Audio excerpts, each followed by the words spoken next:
శ్రీవారిని తెలంగాణ ఎంపీ గడ్డం వంశీకృష్ణ, ఎమ్మెల్యే గడ్డం వివేక్ వెంకటస్వామి కుటుంబ సమేతంగా స్వామివారికి దర్శించుకొని మొక్కులు చెల్లించుకున్నారు. దర్శనానంతరం రంగనాయక మండపంలో వేద పండితులు వేదాశీర్వచనం చేయగా ఆలయ అధికారులు పట్టు వస్త్రాలతో సత్కరించి తీర్థ ప్రసాదాలు అందజేశారు. ఎంపీ దర్శనానంతరం ఆలయం వెలుపల మీడియాతో మాట్లాడుతూ పార్లమెంటు ఎన్నికల్లో గెలిచిన తర్వాత స్వామివారి ఆశీర్వాదం కోసం వచ్చానన్నారు. కాంగ్రెస్ పార్టీ పెద్దపల్లిలో 131,000 మెజారిటీతో గెలిచిందని, ప్రజలకు సేవ చేసే కాంగ్రెస్ పార్టీని గెలిపించాలని తెలిపారు. దేశవ్యాప్తంగా జరిగిన ఎన్నికల్లో ప్రజలు కేసీఆర్, జగన్మోహన్ రెడ్డిని ఓడించారని, కేంద్రంలో నరేంద్ర మోడీ కూడా ప్రజలు ఒక గుణపాఠం నేర్పించారన్నారు. తెలంగాణలో కాంగ్రెస్ పార్టీ రావడం కేంద్రంలో మంచి స్థానాన్ని గెలిచిందని తెలంగాణ ఎంపీ గడ్డం వంశీకృష్ణ తెలిపారు. వంశీకృష్ణ పెద్దపల్లి పార్లమెంట్ ఎలక్షన్స్ లో గెలిచిన తర్వాత స్వామివారి దర్శనానికి రావడం జరిగింది. వారి ఆశీస్సులతో, వారి బ్లెస్సింగ్స్తో ఈ ఎలక్షన్లో ఘన విజయం. ఎందుకంటే పెద్దపల్లి ఏమో బీజేపీ స్ట్రాంగ్ హోల్డ్లో మధ్యలో ఉంది. ఒకవైపు ఆదిలాబాదు, ఇంకోవైపు నిజామాబాదు, ఇంకోవైపు కరీంనగర్, మధ్యలో పెద్దపల్లి. అన్ని 3 నియోజకవర్గాలలో ఆదిలాబాద్, కరీంనగర్, నిజామాబాద్లో బీజేపీ గెలవడం జరిగింది. కానీ పెద్దపల్లిలో కాకా వెంకటస్వామి గారి లెగసీ ఏదైతే ఉందో, వారు నేను ఎంపీగా లేనప్పుడు కూడా ఆ నియోజకవర్గంలో పనిచేయడము, పెద్దపల్లిలో కాంగ్రెస్ పార్టీ 1,31,000 మెజారిటీ, మంచి మెజారిటీతో ప్రజలు గెలిపించడం జరిగింది. దీంట్లో సాటిస్ఫాక్షన్ ఏంటంటే ప్రజలు గమనించినారు ఎవరు పని చేస్తున్నారు, ఎవరు పని చేయడం లేదు అని చెప్పి స్పష్టంగా కనబడుతుంది.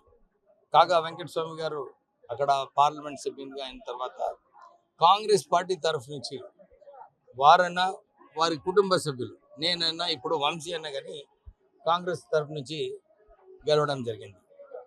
దేశవ్యాప్తంగా చూసుకుంటే ప్రజలందరూ కూడా ఒక విచిత్రమైన తీర్పు ఇవ్వడం జరిగింది. మీరు చూసినారు, అసెంబ్లీ ఎలక్షన్స్లో ఒకవైపు కేసీఆర్ని ఓడించారు, ఇంకోవైపు జగన్మోహన్ రెడ్డిని ఓడించారు.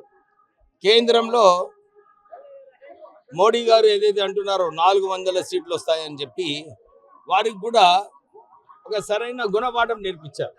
అంటే అన్నిట్లో ఈ ముగ్గుట్లో కామన్ ఏముందంటే అహంకారం. అహంకారం ఎవరైతే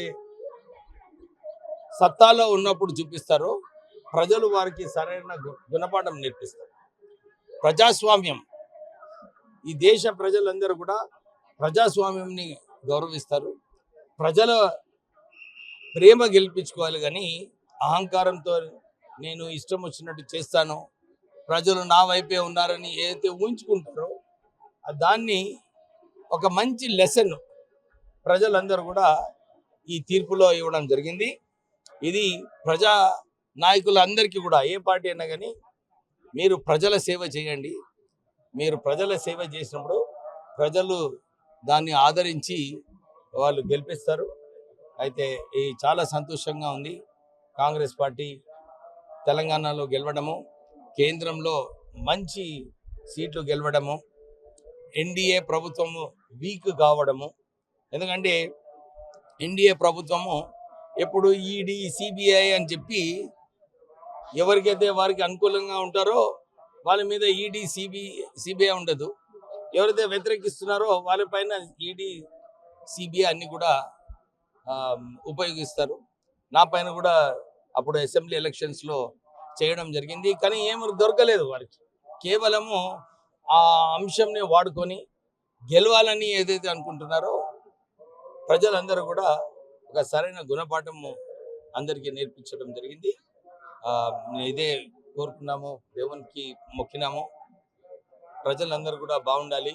ఏ ప్రభుత్వం అయినా కానీ ప్రజల సేవ చేస్తూ ప్రజలకు న్యాయం చేయాలని చెప్పి మొక్కడం జరిగింది. ప్రత్యేకంగా తిరుమల దేవస్థానము మీ అందరు తెలుసు. మా నాన్నగారు వెంకటస్వామి గారు కూడా ఎప్పుడు ఇక్కడ తిరుపతికి, తిరుమలకి వచ్చేవారు. ఇక్కడ 50 రూమ్ల గెస్ట్ హౌస్ కూడా ప్రజల కోసం కట్టించడం జరిగింది. ఇప్పుడు ఆ రూల్స్ ప్రకారంగా ఏదైతే ఉందో 20 సంవత్సరాలు పూర్తిగా సో మేము ఎల్లప్పుడూ తిరుపతి తిరుమల దేవుణ్ణి మొక్కుకొని మేము ముందుకు వెళ్తున్నాము. సో అలాగే ఈరోజు ఇక్కడ ఫ్యామిలీతో వచ్చి పూజలు చేయించడం జరిగింది. కుటుంబ సభ్యులందరితో కలిసి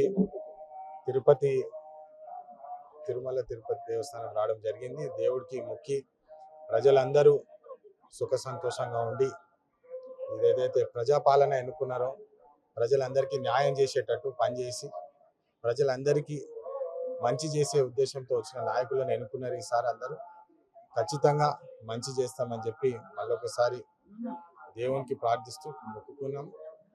ఈ ప్రత్యేక విషయం ఏంటంటే కాకా గారు పెద్ద భక్తుడు ఉండేటోడు. వెంకటేశ్వర స్వామి అంటే చాలా ప్రేమగా ఎప్పుడు వచ్చి వారి ఆశీస్సులు తీసుకునేవారు. అదేవిధంగా ఈరోజు కాకాను గుర్తు చేసుకొని దేవుణ్ణి ప్రార్థించి ప్రజలందరూ సంతోషంగా ఉండాలని చెప్పి మొక్కుకోవడం జరిగింది. ధన్యవాదాలు.